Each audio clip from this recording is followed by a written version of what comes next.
तो दोस्तों एक बार फिर से आप सभी लोगों का स्वागत है नए टॉपिक के साथ। और आज की वीडियो बहुत ही ज़्यादा हेल्पफुल होने वाली है उन सभी व्यूअर्स के लिए जिनके घरों में या उनके प्रोजेक्ट पर इफ्लोरेंस का इफेक्ट है। अब इफ्लोरेंस क्या होता है कि जैसे कि ये आपका ब्रिक वॉल का सरफेस है और इसके ऊपर वाइट से पैचेस, अगर आप उसको टच करोगे तो एक पाउडर फॉर्म में वाइट जो पैचेस हैं इसके ऊपर जमा होने लगता है। अब ऐसे में बहुत सारे केस में देखा जाए, जो भी नॉर्थ इंडिया के केस में जैसे कि पंजाब, हरियाणा, राजस्थान, दिल्ली, उत्तर प्रदेश, तो ऐसी जगह पर ये जो इफेक्ट है ये ज़्यादातर के केस में देखने को मिलता है। इवन जो लोग अपना घर का कंस्ट्रक्शन करा लेते हैं, उसके ऊपर प्लास्टर पेंट भी करा देते हैं, तो उसके बाद भी ये वाइट से पैचेस आने स्टार्ट हो जाते हैं, जिससे उनके घर का पेंट में ब्लिस्टरिंग हो जाती है, पील ऑफ हो जाता है और वो एक बहुत ही भद्दा दिखता है। तो लोग इसके कॉजेस को कैसे ट्रीट किया जाए, तो वही आज की वीडियो में आपको बताने वाला हूं। इसके लिए मैं आपको साइट पे भी लेके चलूंगा, कौन सा केमिकल यूज करना है, कैसे यूज करना है, उस ट्रीटमेंट को हमें कैसे समझना है, जिससे कि हम इसको प्रिवेंशन जो है वो पूरी तरीके से कर सकें। तो चलिए दोस्तों, सबसे पहले जान लेते हैं कि इफ्लोरेंस जो है ये वॉल में होता क्यों है। और इसका जवाब है सिर्फ एक ही रीजन की वजह से होता है, वो होता है आपका वाटर। यानी किसी भी तरीके की नमी, मॉइस्चर अगर आपकी वॉल की सरफेस तक आएगी, अगर आपकी ब्रिक की वॉल या फिर ये जो अर्थ है जहाँ पर आपका जो घर बना हुआ है, अगर यहाँ की मिट्टी में अगर कुछ भी कंटेमिनेशन है, जैसे कि सॉल्ट का या फिर सल्फेट के अटैक्स हैं, तो इफ्लोरेंस आपको वॉल में देखने को मिलेगा ही मिलेगा। अब जिसका सबसे पहला रीजन मैं बता देता हूँ कि ज़्यादातर के केस में आपको कहाँ पर ध्यान देना है। आप जहाँ से भी ब्रिक खरीद रहे हो या फिर जिस भट्टे से ब्रिक ले रहे हो, अगर वहाँ की मिट्टी में, यानी कि जिस भी मिट्टी से आपकी ईंटें बनी हैं, अगर उनमें सॉल्ट या फिर सल्फेट के अटैक्स हैं उसकी सॉइल में, तो जब आप ब्रिक को यूज में ले लोगे फिर वो पानी के कांटेक्ट में आती है। जैसे भी आप ब्रिक की क्यूरिंग वगैरह करते हो, तो ऐसे में पानी के साथ ये जो भी सॉल्ट या फिर सल्फेट के अटैक्स हैं इसके साथ डिसॉल्व हो जाते हैं और एक टाइम बाद पानी को इवेपोरेट होना ही होना है। तो पानी के साथ ये तो डिसॉल्व हो गए, और पानी जब बाद में इवेपोरेट होता है तो पानी तो इवेपोरेट हो गया, लेकिन ये आपके पानी के साथ इवेपोरेट नहीं हो पाते हैं और धीमे धीमे आकर ब्रिक की वॉल वाली बाहर की सरफेस पर ये जमा होकर वाइट से पैचेस दिखने लगते हैं। अब इसके बाद में हम लोग समझते हैं कि इफ्लोरेंस का सेकेंड कॉज, यानी कि एक बहुत ही कॉमन प्रॉब्लम है जो ज़्यादातर के केस में देखा जाए। कुछ ऐसे घर हैं या कुछ ऐसे प्रोजेक्ट हैं जहां पर सालों साल इफ्लोरेंस का इफेक्ट रहता है। वो लोग अलग अलग तरीके से भी ट्रीट कर लेते हैं, किसी केमिकल से या बार बार उसको वॉश करके या बार बार पेंट कराते हैं, लेकिन वो प्रॉब्लम कभी ख़त्म ही नहीं होती है। तो उसका मेन रीज़न मैं आपको अभी बताऊंगा। तो सबसे पहले आपको समझना है कि ये जो भी प्रॉब्लम हमारी क्रिएट हो रही है ये वाटर की वजह से हो रही है। अब ज़्यादातर के केस में होता क्या है कि जहाँ पर इफ्लोरेंस कभी ख़त्म ही नहीं हो रहा है, कि जो आपका घर है या जो भी आपका प्रोजेक्ट है वो किसी ऐसी लोकेलिटी में या किसी ऐसी अर्थ की उस फाउंडेशन में बना हुआ है जहाँ की मिट्टी यानी कि सॉइल ही कंटेमिनेटेड है, जिसके ऊपर सॉल्ट सल्फेट के अटैक्स हैं। अब ऐसे में क्या होता है कि बारिश आपकी हर साल होती है, तो जो भी बारिश होने पर जो भी नमी, मॉइस्चर या फिर वाटर लॉगिंग हो जाती है आपके घर के आसपास के एरिया में, तो ऐसे में ये सारी चीज़ें उस पानी में डिसॉल्व हो जाती हैं। और आपके घर की फाउंडेशन अगर ब्रिक वर्क की बनी हुई है तो ब्रिक का नेचर होता है पानी को सोखने का, यानी कि कैपिलरी सिस्टम के थ्रू। तो ऐसे में क्या होता है कि वही पानी को आपकी ब्रिक की फाउंडेशन सोख लेती हैं और धीमे धीमे यानी कि लेयर बाय लेयर वही जो मॉइस्चर और नमी है आपकी दीवारों में ऊपर चढ़ जाती है। फिर जब मौसम नॉर्मल होता है तो फिर से वो पानी इवेपोरेट होता है, और जैसे ही पानी इवेपोरेट होता है तो पानी तो इवेपोरेट हो जाता है आपकी वॉल से, लेकिन ये जो पैचेस हैं यानी कि जो सॉल्ट और सल्फेट्स हैं ये फिर से आपकी ब्रिक वॉल की सरफेस पे जमा हो जाते हैं और इसके ऊपर आपने प्लास्टर किया हो या पेंट किया हो वो सारा आपका खराब हो जाता है। तो दोस्तों, इसको ट्रीट करने का सिर्फ एक ही मेथड है, आपको प्रिवेंशन करनी है कि वाटर किसी भी तरीके से आपके वॉल के सरफेस के कांटेक्ट में ना आए। यानी कि वॉल को आपको बचा के रखना है नमी से, मॉइस्चर से, वाटर से।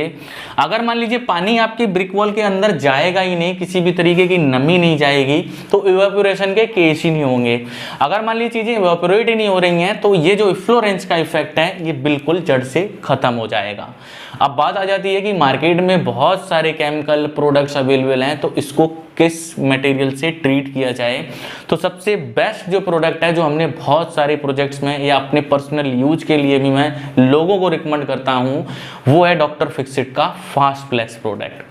अब ये प्रोडक्ट इतना ज़्यादा इफेक्टिव है कि जो भी आपके कंक्रीट के जो भी पोर्स होते हैं, अगर आप इसको डीपीसी लेवल पर करते हो, अगर मान लीजिए आपकी ब्रिकवर्क की फाउंडेशन है, उसके जॉइंट्स वगैरह अगर आपने प्रॉपर तरीके से फिल किए हुए हैं और उसके ऊपर आप इसके अगर 2 कोट भी कर देते हैं, तो ब्रिकवर्क के जो पोर्स हैं जहाँ से पानी के अंदर जाने के चांसेस होते हैं, तो उनको वो प्रॉपरली सील कर देता है और इसको लगाना यानी कि यूज करना बहुत ही आसान है। तो दोस्तों ये है हमारा प्रोडक्ट डॉक्टर फिक्सिट का फास्ट फ्लेक्स। ये 2 कंपोनेंट वाटर प्रूफिंग प्रोडक्ट है, जिसमें हमारा एक है लिक्विड एडिटिव और दूसरा है हमारा ये सीलिंग कंपाउंड। इन दोनों को आपस में मिक्स करके हमें यूज करना होता है।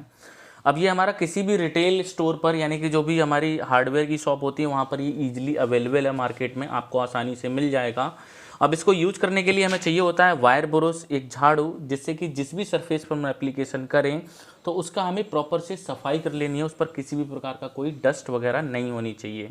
अब इसके बाद में चलिए हम इस लिक्विड को मिक्स करते हैं। इसकी जो पैकिंग है ये टोटल 12 केजी की है, जिसमें 5 लीटर हमारा ये लिक्विड है और 7 केजी हमारा सीलिंग कंपाउंड है, और दोनों को सेम प्रोपोर्शनेट में हमें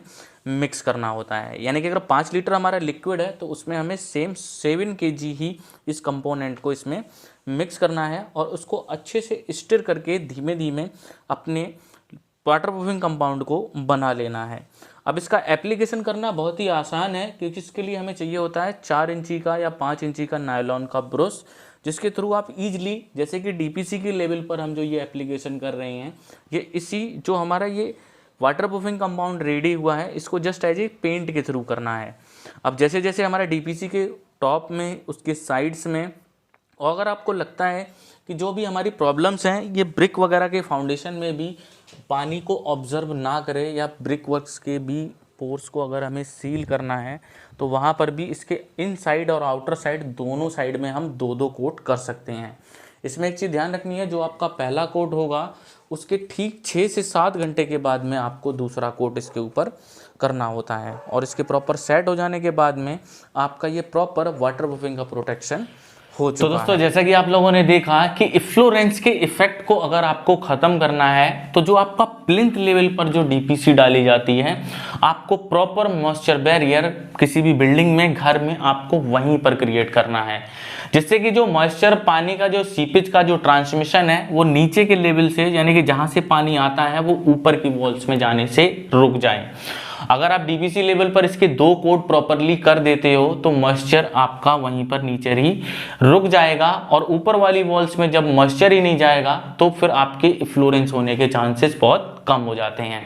तो ये खासकर मैंने उनको बताया जो इनिशियल लेवल पर ये एक्शन ले सकते हैं। अब बात करते हैं दूसरे केस की, कि जिन लोगों के घरों में इफ्लोरेंस की प्रॉब्लम्स है उनके वॉल्स में,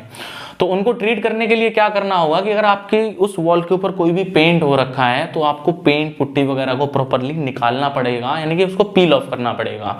देन ये जो हमारा प्रोडक्ट है, इन दोनों को आपस में मिक्स करके, जैसे कि मैंने बताया था, उसको बनाने के बाद में आपको वॉल के ऊपर 2 कोट करने हैं, जिससे कि एक बैरियर क्रिएट हो कि किसी भी प्रकार का मॉइस्चर वॉल से फिर अंदर की तरफ ना आए।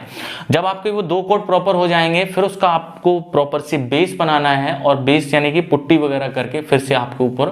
उसके ऊपर पेंट कर देना है। अब ये जो 2 कंपोनेंट प्रोडक्ट था, इसमें ये हमारी बेसिकली सीमेंटीशियस बेस्ड ही ये वाटर प्रूफिंग है,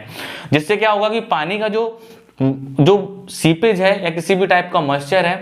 वो ना तो उसको एब्जॉर्ब करेगी और ना ही फिर वो बाद में इवेपोरेट करेगी। तो यानी कि वॉल को दोनों तरफ से अगर इसको प्रोटेक्ट कर लिया जाए तो बहुत ही अच्छा है। अगर मान लीजिए कुछ केस ऐसे हैं कि आपकी अदर वाली जो वॉल है वो किसी और की तरफ से है जहां पर ऐसा प्रोटेक्शन पॉसिबल नहीं है, तो फिर आपको उसको वन साइड से ही प्रॉपरली ट्रीट करके, यानी कि 2 कोट करके उस वॉल को प्रॉपरली इफ्लोरेंस के ट्रीटमेंट से बचाया जा सकता है। ठीक है, तो दोस्तों मैं आशा करता हूँ आज की वीडियो आप सभी के लिए हेल्पफुल रही होगी। अगर आपको मेरी ये वीडियो पसंद आई है तो इस वीडियो को लाइक करें, अपने दोस्तों के साथ शेयर करें और चैनल को जरूर सब्सक्राइब करें। बाकी प्रोडक्ट से रिलेटेड अगर मान लीजिए और भी डिटेल आपको चाहिए होगी तो वीडियो के डिस्क्रिप्शन में मैंने काफ़ी सारी डिटेल दी हुई है, जिसके थ्रू आप इस प्रोडक्ट के बारे में प्रॉपरली जान सकते हैं और बहुत सारे हार्डवेयर के स्टोर्स पर ये ईजिली अवेलेबल भी है। तो ठीक है दोस्तों, फिर हम लोग मिलेंगे नए वीडियो के साथ, नए टॉपिक के साथ।